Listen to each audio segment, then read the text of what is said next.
Have you ever felt that little, quiet whisper of doubt right before a big moment? Oh, yeah. Maybe like a huge presentation or, I don't know, a really tough conversation you had to have? Or taking some kind of leap. Yeah. Exactly, that leap. For so many of us, confidence feels like, well, like this spark that's just out of reach, doesn't it? It really can seem that way, elusive. But what if it wasn't? What if, unshakable self-belief wasn't some kind of mysterious gift, but actually a skill, something you could build? Rooted in science, yeah. Yeah. Forged through practice. Precisely. And that's exactly what we're diving into today. Our mission really is to crack the code of confidence. Mhm. We're taking the amazing insights from Jasper Lucas's book, The Confidence Code, Crack the Science of Unshakable Self-Belief, and giving you a practical, science-backed roadmap. To really transform things, yeah. Uh, How you live, work. how you connect, all of it. In Lucas's book, it's incredibly thorough. It's a proper deep dive. It doesn't just skim the surface. It looks at confidence from the ground up.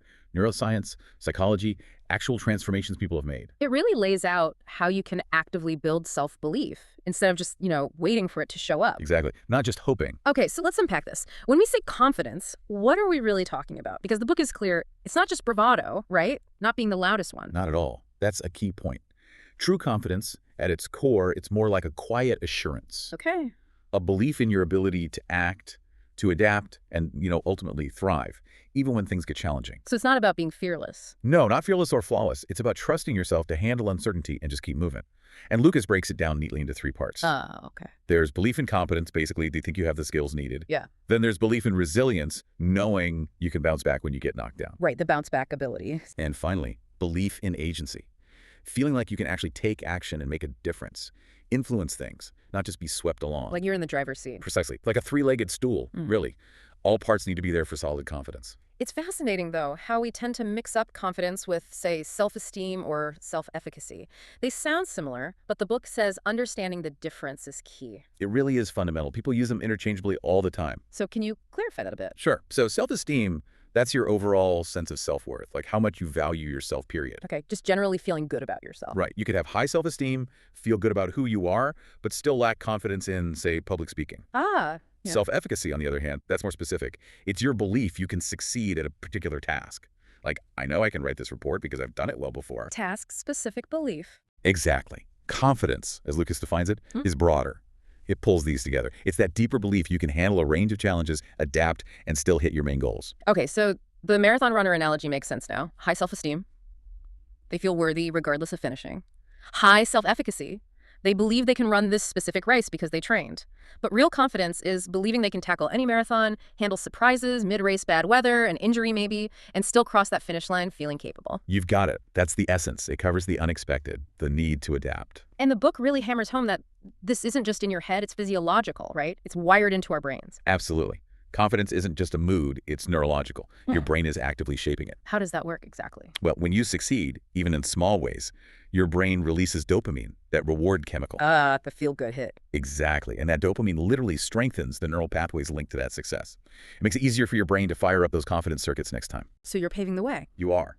And thanks to neuroplasticity, the brain's amazing ability to reorganize itself, you can actively reshape your brain for more confidence. It's not fixed. You're basically building a superhighway for self-belief. That's a great way to put it. Okay, but if our brains can build confidence, they must also be involved in doubt. If we connect this to the bigger picture, why does doubt feel so automatic sometimes? It often feels like the default, doesn't it? And there's a good reason rooted in our evolution. Survival stuff. Precisely. Our ancestors needed to be alert to threats. So our brains developed a negativity bias. We're wired to notice the bad stuff more easily. To keep us safe. Right. And the amygdala, that ancient part of the brain, our fear center, it jumps into action when there's uncertainty, floods us with stress hormones. Which was great for avoiding tigers, maybe less great for a job interview. Exactly. That hardwired system, essential back then, often hinders us now. It triggers self-doubt when the threat is just, potential embarrassment or failure. And it's not just evolution, is it? Our childhood, those early experiences, they play a massive role too. Oh, hugely. It's when our core self-narrative starts forming. The book talks about studies showing kids praise for effort, not just talent, develop more resilience, more confidence. That makes sense, focusing on the process. Whereas, overly critical parents or maybe inconsistent feedback, that can sow seeds of chronic self-doubt, like Elena in the book, The Marketing Manager. Right. Her hesitation came from those perfectionist expectations at home. Exactly. She was terrified of making mistakes, which paralyzed her ability to assert herself. Okay, here's where it gets really interesting for me. How does the wider world, society, impact this? The societal mirror, as the book calls it, even when we know better intellectually. It's powerful, isn't it? Lucas calls it the comparison trap. Think about social media. Oh, boy. Yeah. We're constantly seeing these highly curated, perfect-looking lives and successes. Studies show a clear link between heavy social media use and feeling inadequate, more self-doubt. Because your real life never looks like someone else's highlight reel. Never. And then you've got broader societal norms, like gender stereotypes. The book mentions how women are sometimes socialized towards modesty, which can conflict with being assertive. And that whole perfectionism trap, constantly feeling like you have to be flawless. Research links that directly to self-doubt, too. It sets an impossible standard. So doubt isn't just a feeling that passes. It can actually become a habit, almost feeding itself. It absolutely can. Our brains like to confirm what they already believe, confirmation bias, right? Right. So if you secretly believe you're not good enough, you'll subconsciously look for evidence that proves you right, and you'll ignore the evidence to the contrary. Ouch. That's a tough cycle. It is. And it often leads to avoidance. You don't try the thing you doubt you can do, which means you never get the chance to prove yourself wrong. So you stay stuck. Exactly. And the book really emphasizes identifying your personal doubt triggers. Like Raj, the graphic designer, struggling with comparisons and cultural stuff. Knowing your triggers is the first step to dismantling them. Okay. So if doubt has these deep roots, evolutionary, childhood, society, even becoming a habit, how do we fight back? Well, this raises that crucial question.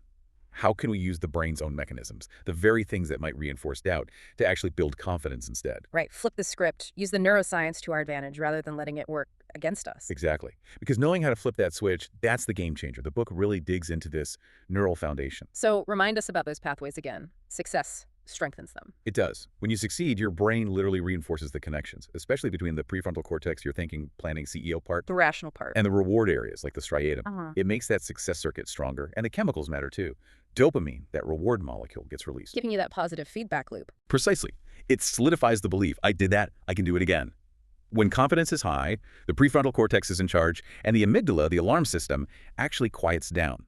And visualization is a big tool here, right? The book says it's more than just positive thinking. Much more. It's grounded in neuroscience. When you vividly imagine yourself succeeding. Like really picture it. Yes, picture the sights, sounds, feelings. Ah. Your brain activates the same neural pathways as if you were actually doing it. Seriously, the same ones. The very same. Studies show visualizing in action activates motor regions, essentially priming your brain. Like Sarah, the lawyer in the book. She visualized winning arguments. She did, vividly. And it measurably reduced her anxiety and boosted her performance in court. Her brain had already rehearsed the win. Wow. Okay, so literally practicing in your mind. That's powerful. And then there's cognitive reframing. What's that about? That's another big one. Comes from cognitive behavioral therapy, CBT. It's about consciously challenging those negative automatic thoughts. Re-intercepting them. Exactly. You use your prefrontal cortex, your rational brain, to examine the thought, question its validity, and replace it with a more balanced, realistic one. So you override the amygdala's knee-jerk fear response. You do. Research shows reframing negative self-talk directly reduces amygdala activity. Think of Jamal, recent grad in the book, feeling inexperienced. Yeah. He reframed it. Instead of, I'm inexperienced, he told himself, I bring a fresh perspective and new ideas. That small shift made a huge difference in his confidence during interviews. That's a great example. And it sounds like we can actively kind of hack our brain's reward system, too. Totally. By setting and celebrating micro goals, tiny wins. Good, micro. Because they're achievable. Each small success triggers that dopamine release we talked about. It reinforces your sense of capability. Maria, the small business owner. Struggling with pricing. Yeah. She set a tiny goal. Yeah. It's just one client at a slightly higher rate. Just doing that, even before knowing the outcome, gave her a dopamine hit. It started building her belief in her value. So it's about accumulating those small dopamine hits to build momentum. Exactly. And making confident behaviors automatic. Repetition is absolutely key for rewiring. The more you practice a confident action or thought, the more efficient that neural pathway becomes. Like paving that superhighway we mentioned. It becomes the default route. Research suggests it takes time, maybe 21 days, maybe over 2 months, for a new habit to really stick and become automatic. Like Alex, the teacher, practicing assertive statements daily. Until speaking up just felt normal. Right. Not forced. It became second nature. But what about when stress hits or those old doubts creep back in? It feels like the brain can sabotage us then. It absolutely can feel that way. Stress is a big one. It fires up the amygdala, floods you with cortisol, and basically shuts down the rational prefrontal cortex. Suddenly, doubt feels overwhelming. Making it hard to think clearly or confidently. Very hard. So managing these neural obstacles is crucial. The book suggests things like mindfulness meditation studies show it calms the amygdala. Physical exercise is another big one. Lowers cortisol, boosts dopamine. Even simple deep breathing techniques can quickly calm your nervous system. Things you can do in the moment. Yes. And also labeling your emotions, just naming, okay, I'm feeling doubt without judgment can lessen their grip. And sometimes just getting an outside perspective from someone you trust helps break that negative loop. So all this amazing neuroscience, what's the bottom line for us, practically speaking? It sounds like thinking and visualizing are great, but not enough on their own. That's exactly it. Thinking isn't enough. You've got to do action. is the real engine of confidence. The doing part. Every single action, even tiny ones, sends feedback to your brain. It's that, see, I did that. It triggers dopamine, reinforces those confidence pathways. It creates this upward spiral. Action leads to small wins. Wins boost confidence. Confidence fuels more action. That's the loop. But so many of us get stuck, right? That paralysis, fear of failure, perfectionism, just feeling overwhelmed. Totally. How do we break through that inertia? Start ridiculously small. The book mentions the 5-second rule. Count down 5, 4, 3, 2, 1, Joe, to bypass the brain's hesitation and just move. Launch yourself into it. Kind of. And micro actions are key. Yeah. Tasks under 5 minutes. They slash procrastination because they feel manageable. They build self-efficacy. Like Leo, the software developer. Like one who wrote just 10 lines of code. Yeah. That tiny daily commitment broke his perfectionism logjam and built huge momentum over time. And that momentum effect sounds critical. It really is. Those small wins, they're not trivial. Each one gives you that dopamine hit, makes you feel capable, and makes the next step feel easier. It snowballs. Like Sophia, the teacher. Building her speaking confidence. Right. Started with just 1-minute talks to her class. Each success built on the last, making bigger talks feel less daunting. But taking action often means stepping outside your comfort zone, right? Doing things that feel scary. That's where the magic happens.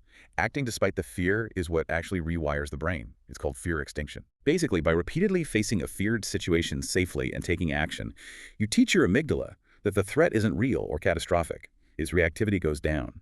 The book calls this the growth zone. Challenging, but not overwhelming. Exactly. Like Omar, the sales manager, making those cold calls daily.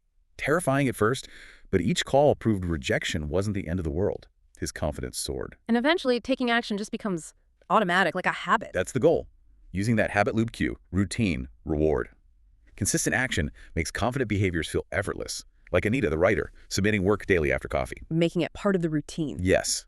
That consistency builds the neural pathways until confidence becomes the default, not the exception. Okay, let's talk about that voice inside our heads, the inner critic. Man, that can be relentless, can it? Undermining everything. It really can be brutal. And the book explains it's often tied back to that negativity bias we discussed, the amygdala getting activated. Finding fault. Yeah, common patterns are catastrophizing, expecting the worst. All or nothing thinking, taking things personally, overgeneralizing from one mistake. These negative thoughts literally strengthen doubt pathways over time. Like Maya, the project manager, always hearing, "You'll sound unprepared." Exactly. A pattern she linked back to a critical teacher. It became her default inner soundtrack. So how do we actually master that voice? The book gives strategies, right? Yes, practical brain-based strategies. First, cognitive restructuring. We touched on this, actively challenging the negative thought. Questioning it. Right. Asking, is this really true? What's the evidence? Maya challenged her unprepared thought by listing all the prep she had done. It engages the logical prefrontal cortex. Second, mindfulness. Not fighting the thought, but observing it without judgment. Just noticing it. Yeah. There's that thought again. Raj, the graphic designer, used this for his not creative enough thoughts. He'd notice them, acknowledge them, and let them pass without buying into them. It detaches you from their power. And affirmations. I know some people are skeptical, but the book supports them. It does, with caveats. They need to be believable to you and specific. Repeating something like, I am clear and engaging, as Sophia did before talks, can activate reward centers and boost self-efficacy if it resonates. Got it. Believable and specific. Then there's journaling. Getting those negative thoughts out of your head and onto paper helps you analyze them more objectively. Omar, the sales manager, journaled about his not persuasive self-talk, which helped him track his progress and see it wasn't always true. Externalizing it helps. It does. And finally, social support. This is huge. Surrounding yourself with people who genuinely see your strengths and reflect them back to you. Positive reinforcement. Exactly. It boosts dopamine, counters the negativity. Tara, the nurse, sought out supportive colleagues, which empowered her to step up. What's fascinating here, then, is how interconnected our inner world is with our outer connections. They feed each other constantly. Absolutely. Neurologically and psychologically, they're deeply intertwined. Which leads perfectly into the social confidence edge. The book really emphasizes how vital this is, not just for feeling good, but for life satisfaction overall. It's crucial. Positive social interactions aren't just nice. They release oxytocin, the bonding hormone, and dopamine. This strengthens those very neural pathways for self-belief. It's a powerful biological loop. Connection fuels confidence. Confidence fuels connection. You got it. Okay, but here's something that might seem counterintuitive. The book talks about vulnerability boosting confidence. How does that work? It sounds paradoxical, right? But showing your authentic self, imperfections and all, actually builds trust. And trust is the bedrock of strong connections. People relate to realness. Exactly. Brene Brown's work, cited in the book, shows this clearly. Being vulnerable reduces that amygdala-driven fear because it normalizes imperfection. When Sophia shared her presentation nerves, it built connection, not judgment. That support boosted her confidence. Makes sense. All right. Okay, what about assertiveness? Finding that balance, expressing needs without being, arrogant or pushy. A tricky balance for many. Assertiveness isn't aggression. It's clearly and respectfully expressing your needs, opinions, boundaries. It engages the prefrontal cortex for clear thinking and actually calms the amygdala. It signals confidence, not dominance. Standing your ground respectfully. Yes. Omar practiced assertive phrases in negotiations, stating his value clearly. It gained client respect and boosted his own self-belief immensely. And all this leads to more authentic connections. That's the goal. Relationships built on trust, respect, mutual understanding, they're the result of social confidence. And they create that amazing feedback loop, amplifying well-being and self-belief. Like Tara, building team cohesion through supportive actions. Okay, let's shift to something tough. Setbacks. Failure. It feels like the opposite of confidence, but the book says it's essential. It does. Initially, failure triggers that amygdala alarm, feels awful. But Lucas argues setbacks are actually catalysts for deeper confidence, if handled right. It comes down to mindset. When you view failure as feedback, a learning opportunity, not a judgment on your worth, that's the growth mindset, your brain responds differently. More prefrontal cortex activity, less amygdala panic. So turning failure into fuel really starts with how you process it. Absolutely. You have to deal with the emotions first. The shame, frustration, acknowledge them. Name them, feel them, maybe talk or write about them. And crucially, practice self-compassion. Be kind to yourself. Like Liam, the student who failed the exam. Right. He processed it, realized it was about study habits, not intelligence. That allowed him to learn and recover, not just spiral into self-doubt. And then comes the reframing part. Yes. Consciously shift the narrative. Ask, okay, what did I learn here? Challenge the negative, I'm a failure story. Visualize bouncing back. Focus on the effort, not just the outcome. Like Sophia, who bombed that speech. Exactly. She reframed it. Okay, the pacing was off. I learned I need to practice that more. It became a specific, fixable problem, not a personality flaw. She learned, adapted, and nailed the next one. And the book offers specific tools for bouncing back, too. A whole resilience toolkit. Things like structured reflection on what happened, leaning on your support network, self-compassion practices, taking small, action-oriented steps to regain momentum, and sticking to your confidence-building routines. Like Aisha, with her campaign flop, she used those tools. She did. Reflection, mentorship, small actions, it helped her recover and ultimately succeed. Which brings us to a really powerful idea. Purpose. This raises the question, how does connecting what you do to a deeper why make confidence truly unshakable? Yeah, it feels like purpose is presented as the ultimate confidence multiplier, that why that keeps you going, like Viktor Frankl talked about. Precisely. When your actions are tied to something meaningful, bigger than just yourself or the immediate task, your confidence gets anchored. It's less about fleeting wins or losses. Because the meaning sustains you. Yes. Research shows people with a strong sense of purpose have higher self-efficacy. Their focus shifts from self-criticism, am I good enough, to contribution, how can I make a difference? This engages reward networks in the brain, giving you a powerful reason to persist. But finding your purpose, that can feel like a huge, daunting quest for some people. It doesn't have to be a lightning bolt moment. Often it's a quieter journey of discovery. The book suggests reflecting on, what are my core values? What am I truly passionate about? What are my unique strengths? And crucially, how can I use those to serve or impact others? Like Sophia, the teacher, finding her purpose in helping underserved students. Exactly. That clarity didn't just boost her confidence, it gave her the drive to start a whole new program. It's about finding that sweet spot where your passions, skills, and potential impact intersect. And then it's about living it daily, aligning actions with that purpose. That's where the multiplier effect kicks in. When your daily efforts connect to that deeper meaning, it reinforces confidence pathways powerfully. Like Omar, the sales manager, aligning his work with helping small businesses ethically. So his daily calls weren't just calls, they were part of a bigger mission. Right. It amplified his confidence far beyond just hitting targets. He saw himself as contributing something valuable. But what about challenges? Burnout can happen even when you're purposeful. Doubts can still creep in. How do you sustain it? Great question. It requires ongoing attention. The book offers strategies. For burnout, balance purpose with serious self-care. For doubt, use purpose-focused affirmations. Remind yourself why you're doing it. When facing external pressures, find the overlap between their demands and your purpose. Celebrate small wins that align with your purpose and build a community around that purpose. Like Raj, the graphic designer, reframing his work. Yeah, focusing on how his designs could inspire or communicate important messages, aligning with his purpose, that sustained his confidence, even through rejections. Wow. Okay. We have covered an incredible amount of ground today in this deep dive into Jasper Lucas's The Confidence Code. We really have. We started by getting clear that confidence isn't some fixed trait, but a skill you can build, right? Rooted in your brain, fueled by action and connection. Yeah, we looked at the blueprint: competence, resilience, agency. We explored where doubt comes from: evolution, childhood, society. Then we got into the exciting part, the neuroscience of rewiring. Visualization, reframing, hacking dopamine with micro wins, building habits. And crucially, the power of action. Just doing the thing, overcoming paralysis, building momentum, even embracing discomfort. Can't forget mastering that inner voice, turning the critic into a coach. And the social edge vulnerability, assertiveness, authentic connection. And finally, resilience, turning setbacks into fuel, processing emotions, reframing failure, and purpose, that ultimate confidence multiplier. Connecting to your why. So the big takeaway here, the core message, it seems, is that this isn't about being perfect. It's about progress, consistent effort. Exactly. Your brain can change. You can build these pathways for self-belief, The science backs it up, and the stories show it's possible. So the challenge for you, listening right now, is to take one step.